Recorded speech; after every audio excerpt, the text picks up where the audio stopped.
Told you we're coming close to it, but we're 2 weeks into May already. It's the 14th of May, people. This is mad. Right, this is another one by Anne Frank. We had Anne Frank a bit earlier this month. It was a really good, poignant one. Well, this one, it was also, actually, it's almost in relation to something else that we said earlier in the month as well. So here we go. In the long run, the sharpest weapon of all is a kind and gentle spirit. And you're probably thinking to yourself, how the heck can a kind and gentle spirit be the sharpest weapon? Well, it's true. Because if you hold your resolve and you don't allow the negative anger that you sometimes may feel in, and you stay in a kind and gentle spirit, no one can break you. And I hope you looked up Anne Frank from the previous one, so you know a little bit more about her story, Second World War, and what she went through, what she witnessed, what she experienced, and realise that this woman, this lady, this girl who experienced all those things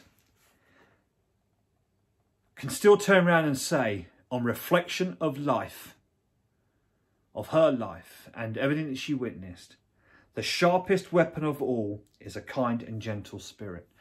With everything that was inflicted upon her and others around her and the atrocities of that war, to still be able to say the sharpest weapon is kindness and spirit, I think speaks absolute volumes about how life really should be dealt with and how we should be as humans now, so many years on from these atrocities that happened, how we should actually be and taking lessons, you know, learning from their experiences and going, you know what, yes, we need to be kind.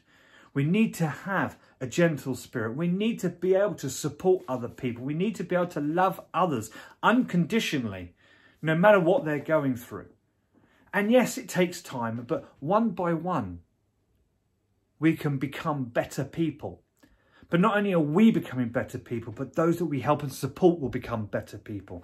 And one by one, it spreads and it casts a ripple. It's like when you throw if you spin a pebble across, I can't remember what it's called now, across a lake, and you see the ripples it creates. If you drop a rock or a stone into water straight down and you see the ripples it creates. If you can be that rock or that pebble that's skimming, that's the word, across the top of the water, right? Creating those ripples as you go through life. You know, you're skimming a stone. I use that for an example because every time that stone hits, it has an impact. And every time you imagine that stone hitting the ground, that's you being positive, that's you being kind, it's you being gentle to that person as you've touched and impacted their life and then moved on to the next. That ripple goes and spreads because that person that you've helped goes and helps others. And it creates then a movement. It creates then a better place, a better society, a better life. And where you come to rest at the end, it still ripples out. So even at the end, you still have that impact, just like the stone, just like the pebble. And I think that's what's so important. And I hope you understood that way of that analogy, whatever you want to call it. But in the long run, the sharpest weapon of all is a kind and gentle spirit.